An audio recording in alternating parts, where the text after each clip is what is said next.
Olá! Neste vídeo você vai ver a gravação de um seminário de web sobre o narcisismo e as mídias sociais.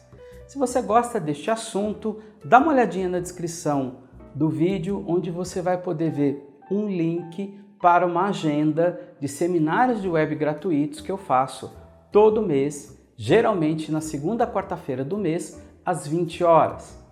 Bom, fique agora com a gravação do seminário de web e eu espero que você goste. Muito obrigado. Eu sou Alex Clapes, sou psicanalista, sou professor, escritor, palestrante e diretor da Escola Paulista de Psicanálise e do Instituto Melanie Klein. Sou autor do livro A Pobreza do Analista e Outros Trabalhos, 97-2015, e organizador da coleção Transformações e Invariâncias.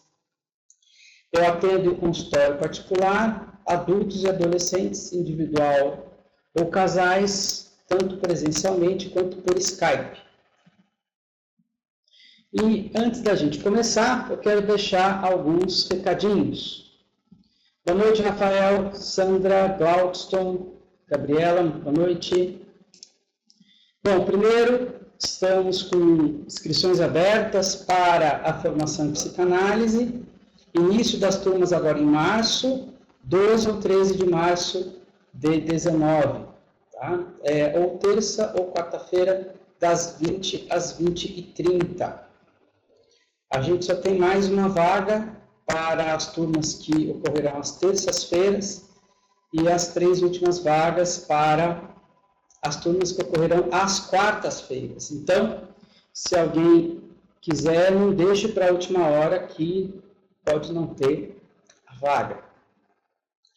Outra dica é curso online, Introdução ao Pensamento de Freud, esse é comigo, é um curso online, diferente da gravação, que é por videoconferência, né? Todas as atividades são por videoconferência. Aqui é um curso fechado, com vídeos gravados, apostila, a tutoria do Marcelo Moya e exercícios de fixação, tá? E também estão abertas vagas para os grupos de estudo do Instituto Melanie Klein. Esses grupos eles se dedicam à leitura crítica tanto das obras de Freud quanto as de Klein. Em Freud eu sei que eles estão na interpretação dos sonhos e em Klein, se eu não me engano, eles estão no livro A Psicanálise de Crianças. Tá? Então, se alguém se interessar, são reuniões semanais. E diferente de um curso fechado, o grupo de estudo ele não tem um tempo certo para terminar uma obra, para estudar, depende sempre do aprofundamento e discussão clínica do grupo. Essa é a característica do grupo de estudo, é qualidade e não quantidade. Também estão abertas as inscrições para o nosso programa de atendimento em psicanálise com precinho bem camarada. Se você está precisando de análise, ou souber que alguém está, pode indicar, tá? A escola, que os atendimentos são presenciais em algumas cidades do Brasil e online. E nós estamos aqui. E as nossas publicações estão com 50% de desconto por tempo limitado. Então, se alguém quiser adquirir a coleção Transformações e Invariâncias, ou meu livro, eles estão com 50% de desconto por tempo limitado. Então, hashtag fica a dica.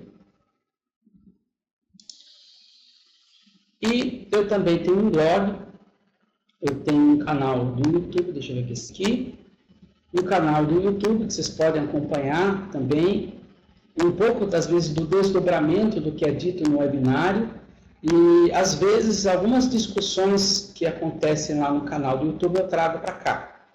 Tá? Então, é interessante essa interação. No site da escola também tem bastante artigo que vocês podem acompanhar. Tá? Então, tem uma série de atividades que a gente está fazendo. Outra dica, a gente também, esse ano, voltamos a fazer conferências aqui na Martins Fontes, serão de abril a outubro. Depois vocês dão uma olhada lá no site, para ver a programação dos eventos aqui na Martins Fontes. O canal é gratuito, o artigo na escola é gratuito, aqui na Martins Fontes é gratuito, ou seja, a gente tem uma série de atividades gratuitas aqui na escola e mais o atendimento em psicanálise com um precinho hiper mega camarada. Então, vocês podem manter um relacionamento com a gente aí, sempre que a gente sempre tem novidades. Assine a nossa newsletter. Se vocês entrarem na página da escola, lá no finalzinho tem onde assinar. Então, dados os recados, deixa eu só ver aqui mais falta eu dar boa noite. Quem a gente nunca esquece, quer ver? A Denise Torres. Saudades, Denise. Deixa eu ver quem mais. Glaudston. Muito boa noite, Daniele. Então, vamos lá. O ano passado, eu fiz uma apresentação sobre narcisismo, onde eu apresentei basicamente os conceitos que estavam na obra, uma introdução ao narcisismo do Freud. Aqui é um pouco de um desdobramento do que eu apresentei no ano passado, se eu não me engano, acho que foi outubro ou setembro do ano passado, e aqui eu quis fazer uma ponte com as mídias sociais, tá? Então, hoje eu quero fazer esta ponte. E aí eu vou pedir a ajuda de vocês, assim, vocês precisam participar para que esse webinário seja mais gostoso, com algum exemplo que vocês queiram compartilhar de mídia social, algum comentário. Então, o comentário durante a minha apresentação será muito bem-vindo. Por que eu estou fazendo isso? Eu podia ter ido lá nas mídias sociais, tirado alguns exemplos, mas eu fiquei com receio porque a gente está em tempos, isso aqui vai para o ar depois do canal, onde as pessoas estão muito fragilizadas em termos de comentários e qualquer coisa ofende. Então eu preferi não trazer esses exemplos, manter firme na análise rigorosa, né? Vou falar de algumas coisas que me vêm à mente, mas eu não trouxe aqui na apresentação esses exemplos, como eu falei, para evitar aí que as pessoas fiquem ofendidas desnecessariamente com alguns comentários. Outro ponto importante, já nessa mesma linha, eu vou fazer alguns comentários em relação à política, e eu queria deixar bem claro que não é nenhum comentário contra o PSL, contra o Bolsonaro, contra o Lula, contra o PT, contra ninguém. Né? Assim, há um tipo de comportamento, vou fazer comentários sobre um tipo de comportamento comum em mídia social, que vale tanto para a política, como para comportamento, como para qualquer coisa. Né? A questão da política, de uns tempos para cá, invadiu as mídias sociais, então é inevitável, às vezes, trazer esse tipo de comentário, mas eu quero deixar claro, não tenho nada contra nenhum governo que já aconteceu ou que venha acontecer, ao mesmo tempo que eu tenho crítica a todos eles, tá? Do Fernando Henrique, militar, qualquer coisa, tá?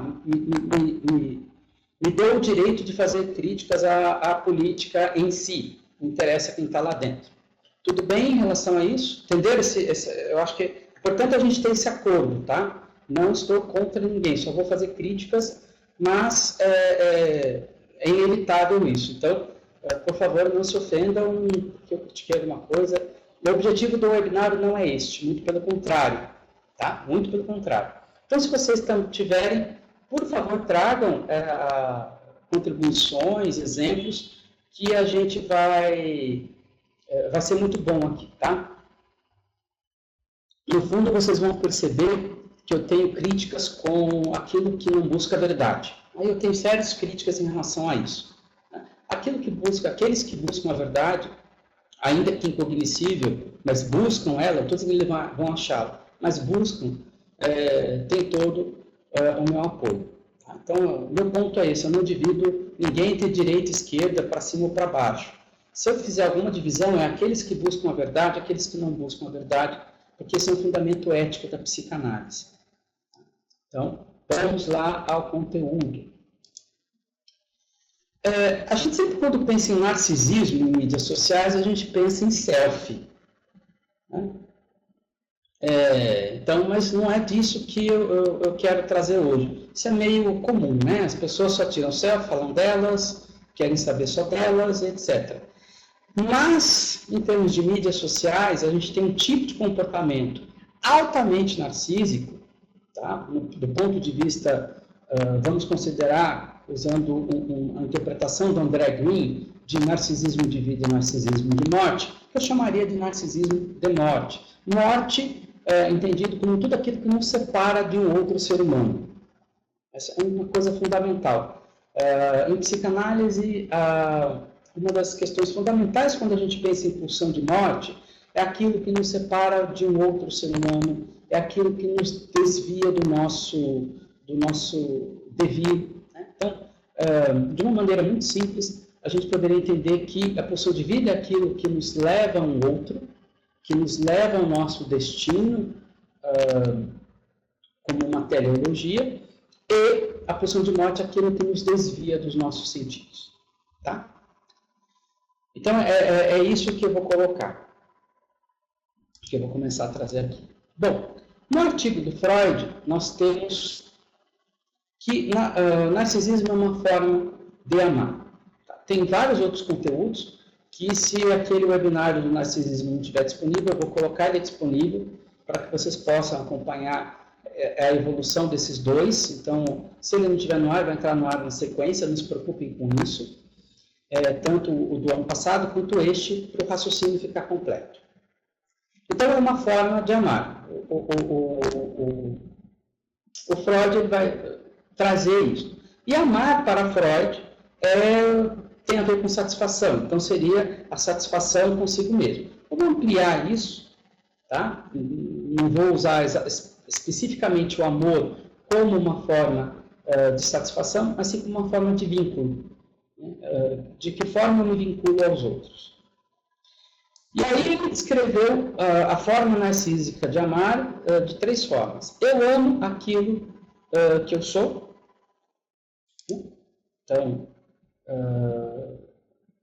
eu amo a mim mesmo. É uma coisa simples. Aí a gente dá um step a mais, que nós vamos colocar assim: eu amo aquilo que eu fui. Aí o Freud começa a ser genial, né, na sua pontuação. Eu não sei se alguém já disse isso antes, não fiz essa pesquisa, eu sei que isso está em Freud e eu acho genial. A ideia é genial. Como veio para mim pelo Freud, acho Freud genial quando ele traz isso. Né? Eu amo aquilo que eu fui, eu amo o meu passado. Marquem isso de uma forma, se alguém estiver anotando, marca isso. Amar o passado, amar aquilo que eu fui. Ou amar as formas de relação que eu tive, amar aquilo que eu recebi no passado, amar os vínculos que eu tive no passado. Então, é sempre uma relação de mim mesmo com o passado. Essa foto eu achei ela belíssima. Então, se vocês procurarem no Google, vocês tem várias outras fotos, eu achei belíssimos esses ensaios de uma pessoa idosa com... olhando alguém que seria da mesma profissão dela. Então, tem enfermeira, bombeiro. É lindíssimo, olhando no espelho. É lindíssimo esses ensaios, tá? Muito bonito. Então, voltando, amo aquilo que eu fui. Né? Isso tem um tom muito importante nas nossas análises de hoje. E eu amo o que eu gostaria de ser. Tá? Então, é o verbo ser, no presente, no passado e no futuro. O que eu gostaria de ser. Né? E aí com todas as suas distorções, que é possíveis e imagináveis. Porque isso vai criar um tipo de vínculo entre eu e outro, entre eu e eu mesmo. Tá? Então, eu vou trabalhar sempre com essas 3 perspectivas. Eu amo aquilo que eu sou, que eu fui, ou que eu gostaria de ser. Essas perspectivas que eu vou trabalhar. O Freud dá uma 4ª perspectiva, que eu vou deixar isso para um outro webinário. Eu amo aquilo que foi um pedaço de mim. Esta dá um outro webinário, não vou tratar aqui hoje. Tá? Um outro ponto teórico só que eu estou buscando, do webinário passado, que eu preciso para a gente seguir hoje, é a questão da identificação. Identificação é uma palavra técnica em psicanálise que significa tornar-se igual a. Quando eu me identifico com alguém, é como se um pedaço de mim se tornasse igual a um pedaço desta outra pessoa. Na verdade, é o contrário. Um pedaço dessa outra pessoa se torna igual a mim. Tá? Identificação, idêntico, igual. Tá? Está na raiz da palavra. Então, isso está, primeiramente, no trabalho do Freud sobre o Leonardo da Vinci. Tá? Então, essa raiz para o narcisismo, a gente vai buscar lá no trabalho do Leonardo, não especificamente neste trabalho de uma introdução ao narcisismo. Alguma dúvida até aqui? Dessas 4 questões, os 3 tempos de amar, os 3 tempos do ser, eu amo os 3 tempos do ser, passado, presente e futuro, e identificação, dúvidas? Até aqui tudo ok?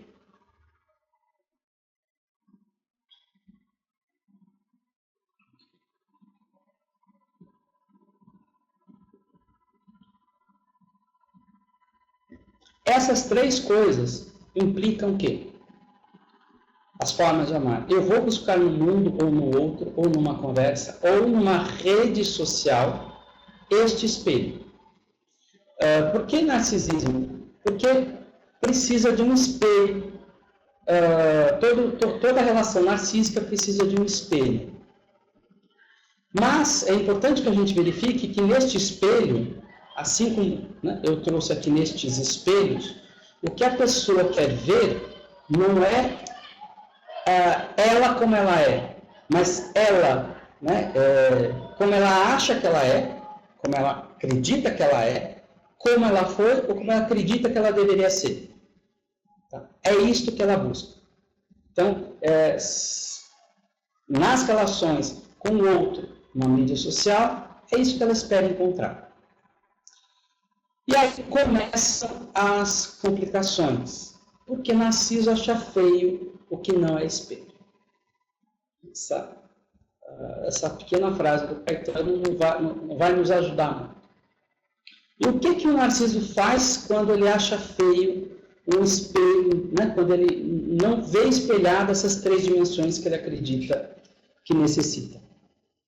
E é essa a discussão que eu vou travar hoje, é isso que eu estou circunscrevendo hoje para este webinar. O que Narciso faz quando não encontra este espelho que ele imagina que o mundo deve ser? Bom, primeiro, ele reage com onipotência, intolerância, estupidez, arrogância e, finalmente, violência. Né? A gente tem essas 3 dimensões. Onipotência, por quê? Porque o Freud ele descreve que quando a libido é voltada para si mesmo, existe um engrandecimento do ego, onde a pessoa se acha o máximo. Ela é o máximo, se acha assim, a última bolacha do pacote. Quando uma pessoa se acha a última bolacha do pacote, ela começa a se tornar intolerante, que é um pouco o que a Teresa está colocando. Ela se frustra? Sim, mas ela não gosta de ser frustrada. Então ela começa a ter uma baixa tolerância a essa frustração, portanto ela se torna uma pessoa intolerante. Qualquer coisa que não bata com o que ela imagina, ou seja, ela vai se frustrar e ela vai reagir com violência. Esse é um ponto fundamental disso aqui. Uma outra coisa que é extremamente importante é a questão da arrogância. A arrogância é a onipotência do saber. É aquela pessoa que acha que ela sabe tudo. Ela manja de tudo, ela entende tudo. Aliás, a opinião dela, não sei por que existe ciência, porque deveria prevalecer sobre a ciência, sobre a filosofia, sobre estudos religiosos, qualquer coisa. Porque ela acha. Se ela achou, está achado. Aquilo é a coisa mais importante que existe. Ela não entende por que o outro não dá graças a Deus, porque ela emitiu a opinião dela. Então, é nesse sentido, né? A pessoa ela começa a acreditar que ela sabe tudo, não precisa aprender mais nada. E a estupidez? A estupidez é, tecnicamente falando, o contrário, vamos dizer assim, do conhecer. Se o processo de conhecimento, né, ele precisa da inteligência, etc. Na estupidez, eu começo a fazer o contrário. Eu começo a desaprender, eu começo a Destruir sentidos. Estupidez é um movimento de destruição de sentidos. Destruição do que se aprendeu. Destruição do conhecimento. Isso é estupidez. E aí, quando você olha o quadro geral que eu trouxe, vocês percebem que tipo de narcisismo de morte que eu estou colocando. É bem típico isso. Eu sei, a minha opinião é a mais importante, porque eu sou uma pessoa extremamente importante, né? E só este efeito já tira essa pessoa da realidade, né? Porque veja que tudo isso começa quando o mundo não corresponde ao que ela acha, e o final é sempre a violência. O final é sempre a violência. Eu estou tentando descrever aqui o máximo, né? Aquela pessoa que se acha o máximo, mas da pior forma possível. Alguém lembra alguma coisa de mídia social em relação a isso aqui?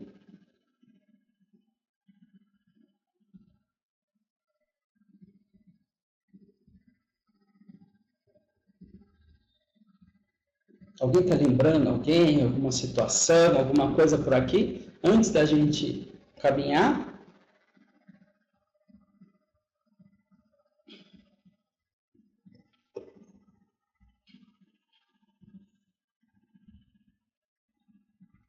Os dogmas religiosos.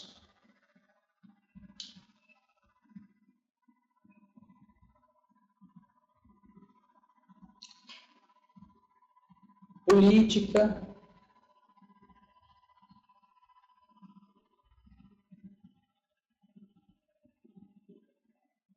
Comentários intolerantes, está cheio. Paula Marcondes. Oi, Paula, tudo bem com você? Faz tempo que a gente não se vê. Como as mídias sociais estão hoje em dia? É mais ou menos isso, Paula.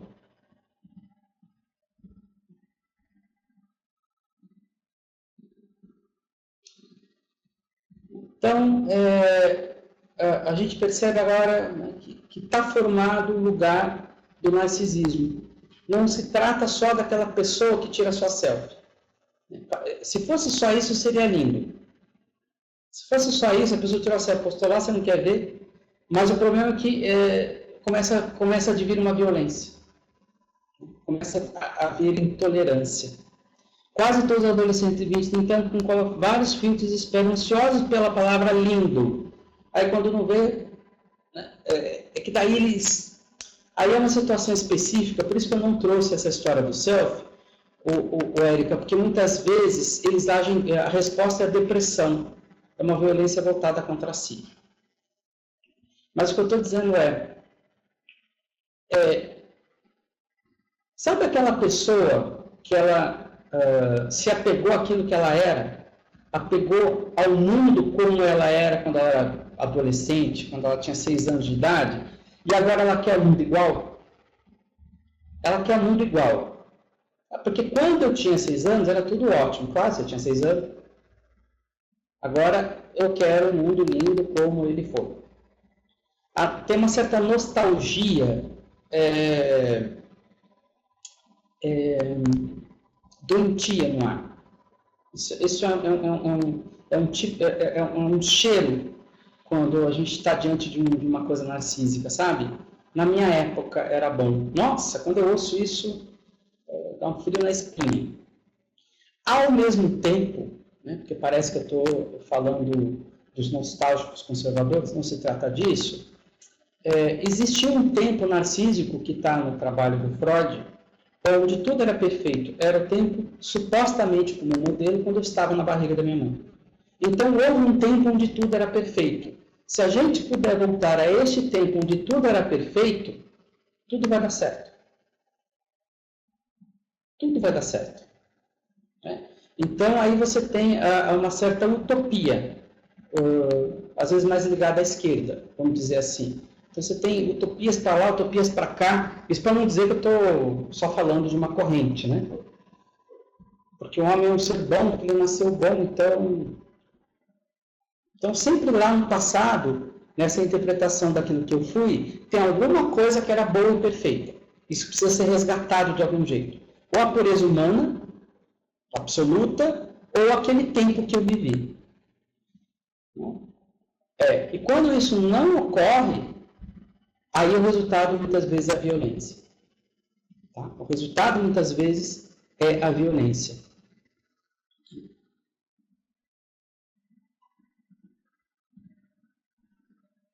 Alguém acha que é a religião dos problemas maiores. Então, mas aí, eu não sei se a questão é a religião, mas é como eu encaro a religião, e até como a religião se encara.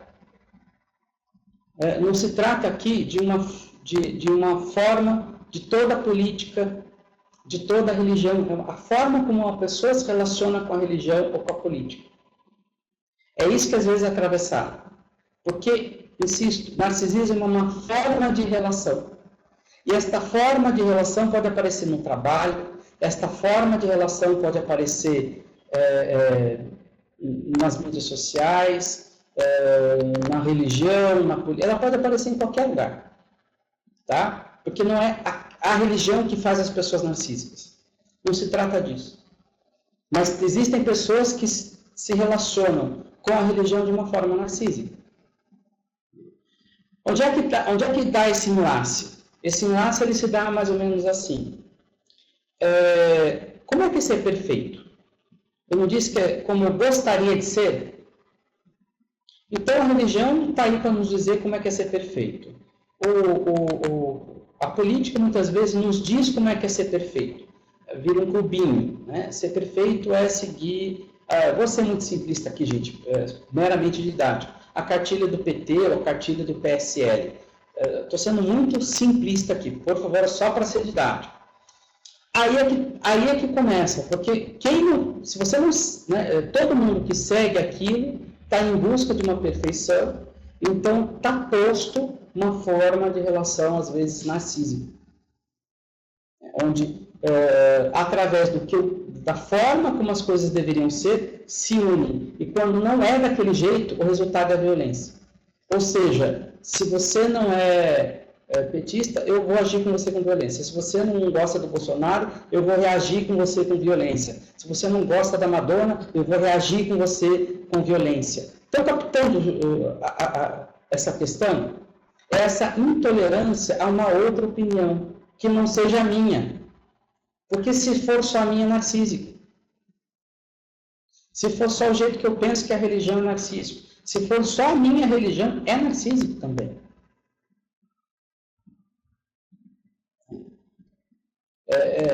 Então, tem aqui outras camadas que não é só o da selfie. Se fosse o da selfie, nossa, estaria ótimo. Bom, deixa eu ver o que vocês estão escrevendo aqui, que vocês estão conversando, que bom. Sim, Tereza, exatamente o que você escreveu. Né? Não se aprende no narcisismo. Né?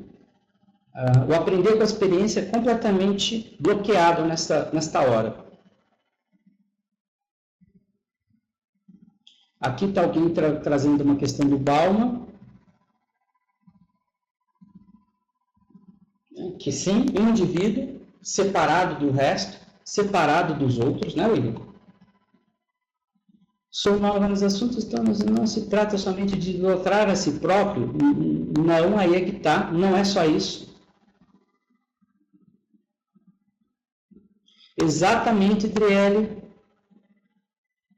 Pode, Glaudston, usar a religião para alimentar o seu narcisismo, não que a religião só faça isso, tá?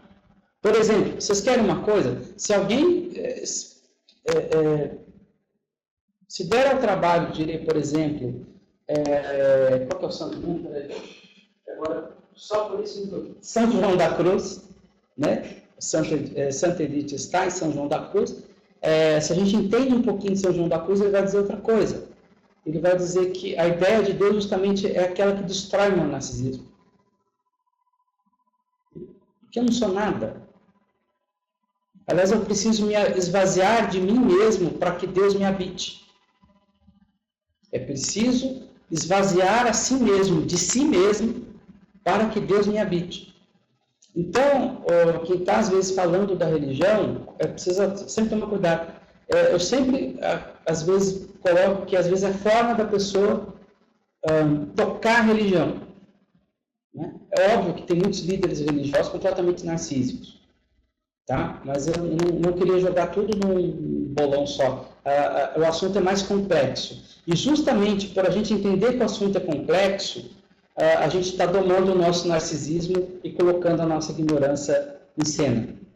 Tá? Toda vez que a gente põe a nossa ignorância em cena, está domando de uma certa forma o narcisismo. Não é uma ordem à burrice, por favor, nem a estupidez. Quando eu consigo entender que eu não sei as coisas, né, eu posso me propor a investigá-las livremente, né, sem, antes de investigar, saber o resultado. Né? Então,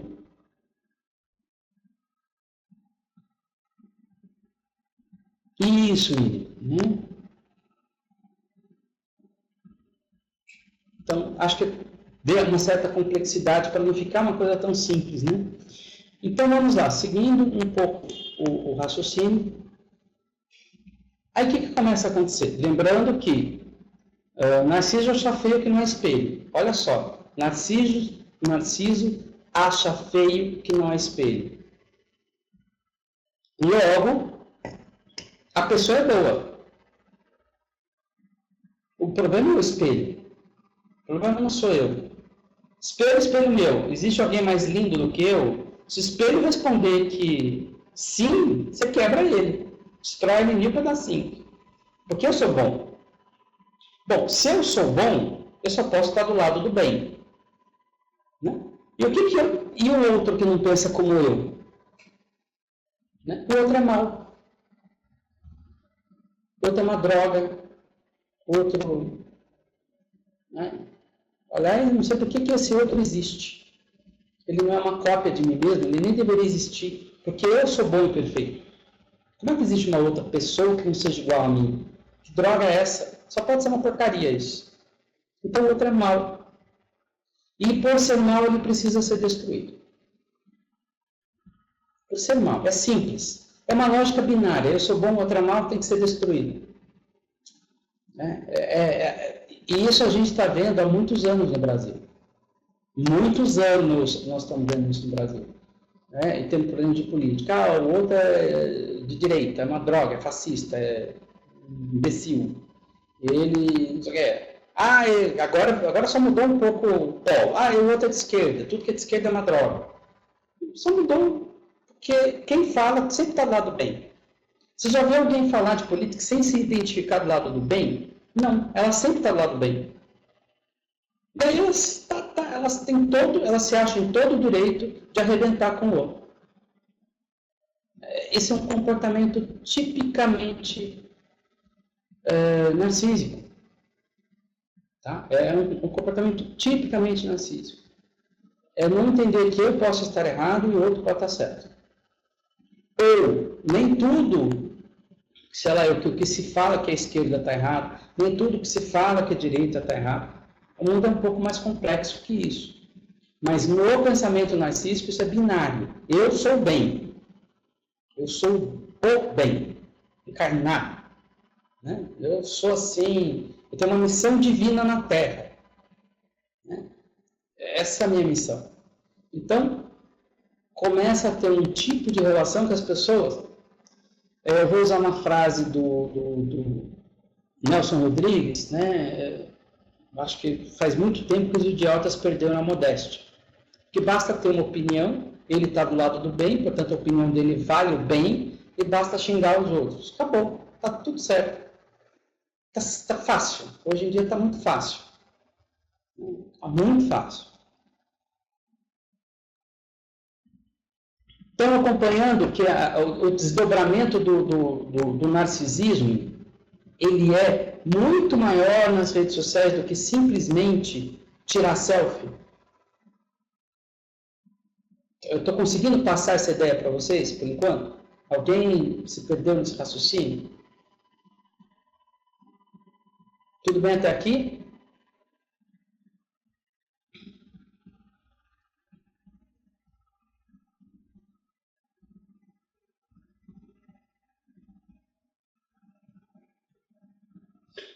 Ah, mas se eu sei que nada sei, o problema é que o narcisista sabe, ou alguém colocou aí, o problema é que o narcisista sabe, ele não tem a menor dúvida que ele sabe. Ele sabe.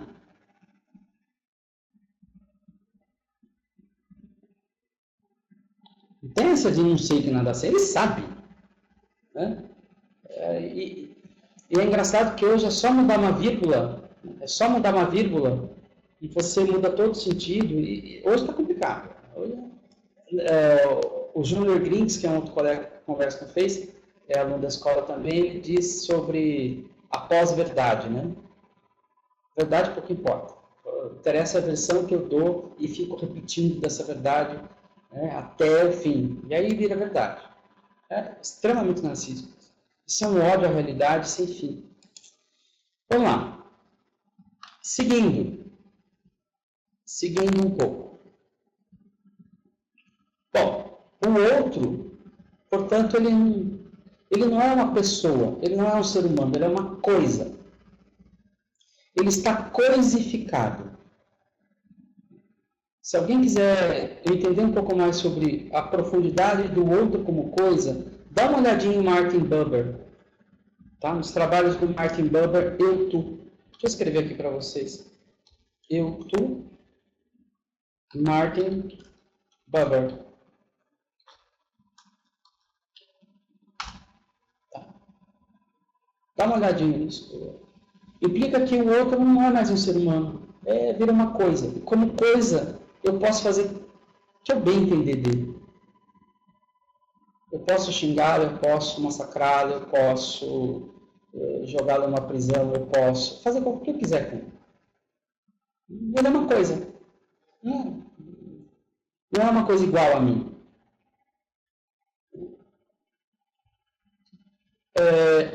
Outra coisa que a gente já está vendo muito aqui, a realidade não importa. Porque no fim, gente, a realidade é aquilo que limita o narcisismo das pessoas. A realidade limita qualquer narcisismo. O Freud vai usar a realidade como castração. A realidade, ela limita as minhas possibilidades. Ela limita o meu gozo. Ela limita as possibilidades de satisfação. Então, a realidade, ela limita o narcisismo. Logo, para o narcisista, a realidade não importa. Isso é importante. Então, qualquer vínculo com a realidade começa a ser quebrado. Então, a versão é muito mais importante, desde que a versão bata com o que eu imagino, do que o fato. Porque o fato sempre vai me contradizer. Em algum ponto ele vai me contradizer. Né? Que as coisas não são tão boas, ou as outras não são tão ruins, que nem tudo que o Bolsonaro faz é errado, nem tudo que ele faz é certo, né? Nem tudo que o Lula fez foi errado, nem tudo que ele fez foi certo. Então, mas essa complexidade não importa. Né? Porque a realidade não importa. Importa que se eu me identifico com uma certa doutrina, a outra está errada. Não, narcisista não é neurótico, porque na neurose tem culpa, narcisista não sente culpa, Daniela. Porque outra é uma coisa, por que ele vai sentir coisa de dar porrada numa coisa, destruir uma coisa? Né? Por que eu vou sentir culpa de jogar esse celular na parede? Nenhuma, o celular comprou. Não pode ser neurótico. Neurótico é aquele que sempre culpa, minimamente tem culpa. Existe o sinal da culpa nele. Repressão, etc. E aí a gente começa a trabalhar com parâmetros absolutos, tipo direita e esquerda. Na dúvida, sim, o narcisista ele ia classificar o meu discurso como sendo de direita ou de esquerda. Se ele achar que direita é legal, e classificar o meu de esquerda, ele me joga no lixo. E vice-versa. É simples, é binário. Direita, esquerda, ou por religião, por qualquer coisa. E aí começam as divisões. Para existir um narcisista tem que existir uma divisão. E ele vai trabalhar muito fortemente com essa divisão. Sendo sempre ele do lado do bem e o outro sempre do lado do mal. Ele só precisa de um parâmetro, qualquer parâmetro. Qualquer um. Qualquer um. Tá? Qualquer um. Gente, eu estou repetindo muito da política, que é o mais didático possível, mas isso tem nos ambientes de trabalho. Não tem ambiente de trabalho isso? A pessoa sempre está do lado do bem e o outro está do lado do mal. Se não pensar como ela, você está errado. E assim vai. Né? Isso aqui não é só no virtual, não. Aqui no virtual me parece um pouco mais como o Jesus está colocando, os idiotas perderam a modéstia. Pessoalmente é mais difícil. Então você começa a trabalhar com esses parâmetros. É muito engraçado. Eu estava acompanhando uma discussão de um tradutor, acho que de São Tomás de Aquino. Alguém viu uma foto do tradutor do São Tomás de Aquino? Eu acho que ele estava abraçado com o Frei Beto. E aí já falaram, essa tradução é uma droga.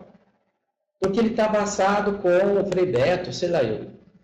Então, essa tradução não é jossa. Ou seja, basta você associar uma pessoa à esquerda e tudo que ela fez, tudo que ela é, toda a contribuição intelectual dela vai para o lixo. Caso você se identifique com direita. E vice-versa. E vice-versa. Então, isso eu chamo de parâmetros absolutos. É fácil. Papum. Não precisa pensar. Aliás, essa pessoa não é muito inteligente. Como a gente viu lá em cima, o que impera nela é a estupidez. Então, ela precisa de algum parâmetro, mesmo que imbecil, para poder se localizar na vida. Precisa de alguma coisa, né? Mesmo que seja estúpido, esse parâmetro, né? Então, eu pessoalmente estou ficando muito assustado com o tamanho e imbecilidade de alguns parâmetros. É bem complicado. E às vezes intelectual, né? Então, o ambiente às vezes é meio pesado. Conseguiram acompanhar até agora? Tudo bem?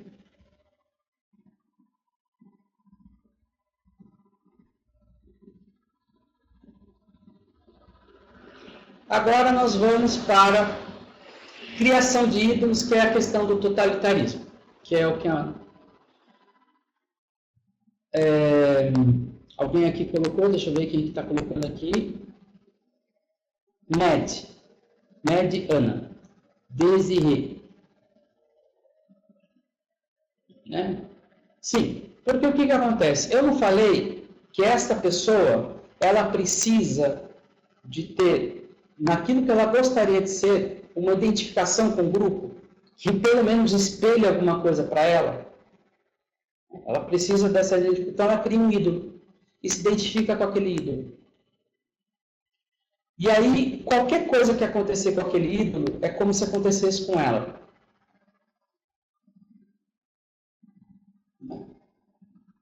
Porque não existe distinção entre ela e o ídolo.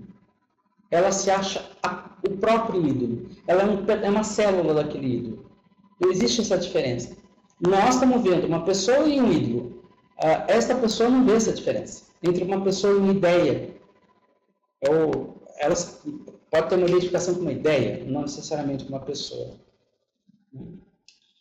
E aí começa. Então você tem identificação com o ídolo, coisificação de pessoas, separação de pessoas por parâmetros imbecis, estúpidos. E aí a gente está meio que descrevendo as origens do totalitarismo.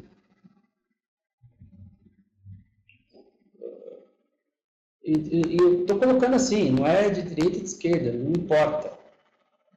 Tá? Isso não importa. Totalitarismo tem de direita, de esquerda, de centro, do meio, em empresas. Isso é o de menos. Você reduzir o outro a uma coisa é a origem do totalitarismo. Começa aí. Então, o narcisismo ele vai permeando toda a vida, e eu acho que isso está piorando cada vez mais, em termos de comportamento.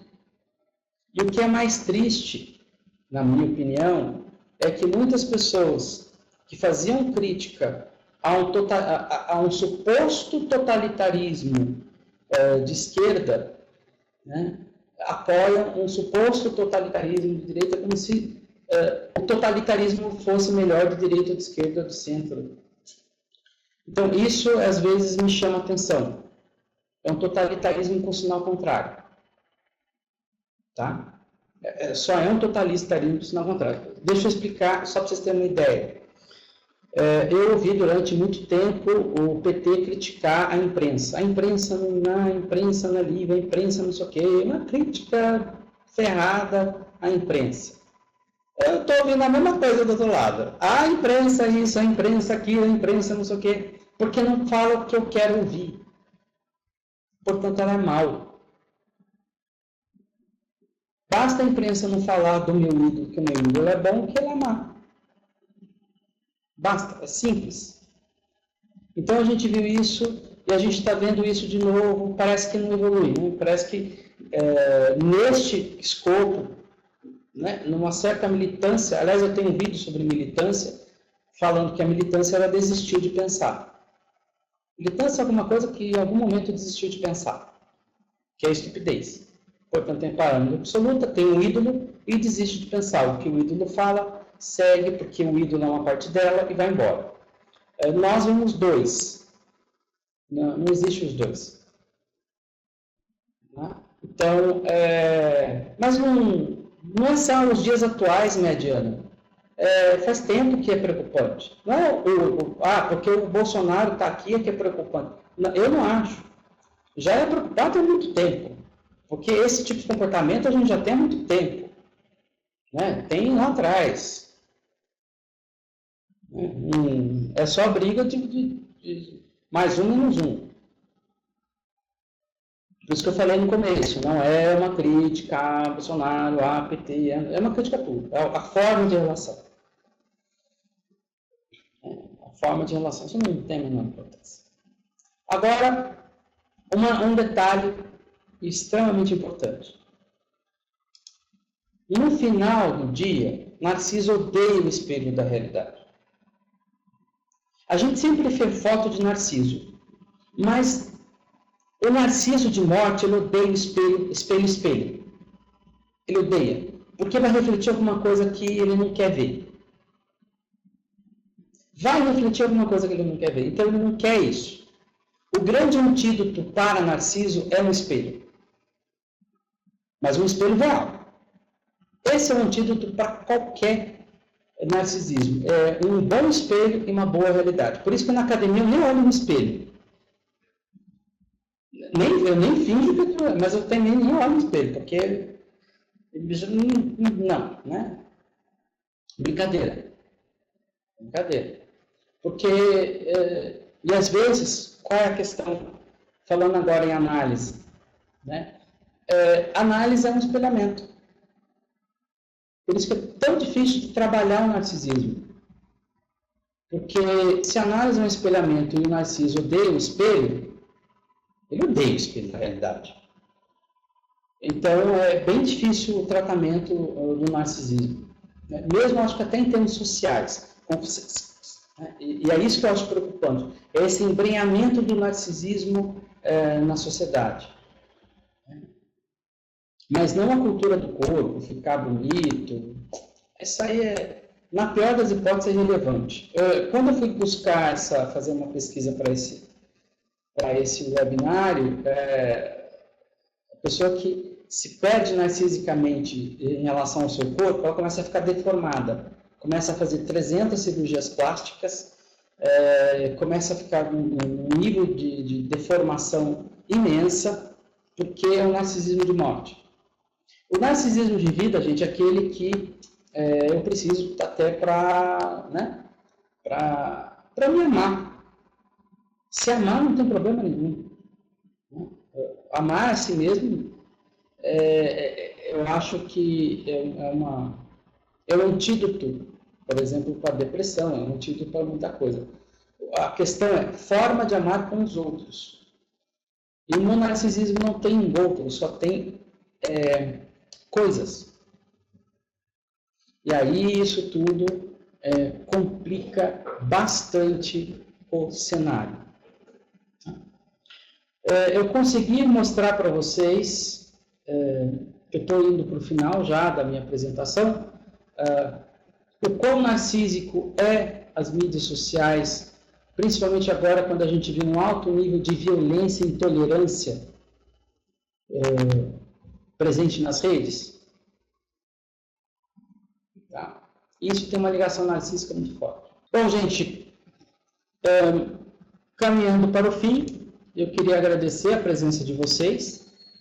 Muito obrigado, muito obrigado. Insisto em uma coisa, se por um acaso algum comentário que eu fiz ofendeu o narcisismo de alguém, peço desculpas, né?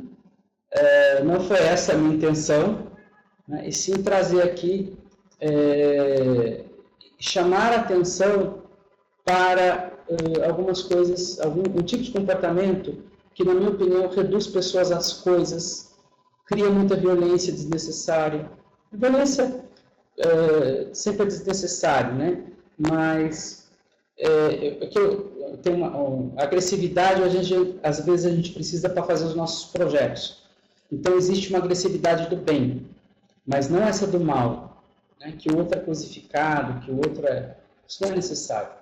Tá? Desculpa, eu só fiz aqui uma associação entre violência. Violência é sempre negativa. Eu estava pensando em agressividade quando eu falei isso. Tá? Desculpem por essa pequena falha. Então tá bom, gente. Muito obrigado. Sigam nas redes sociais. E não se esqueçam que a gente está com bem poucas vagas para a formação em psicanálise. Muito obrigado e até o próximo evento.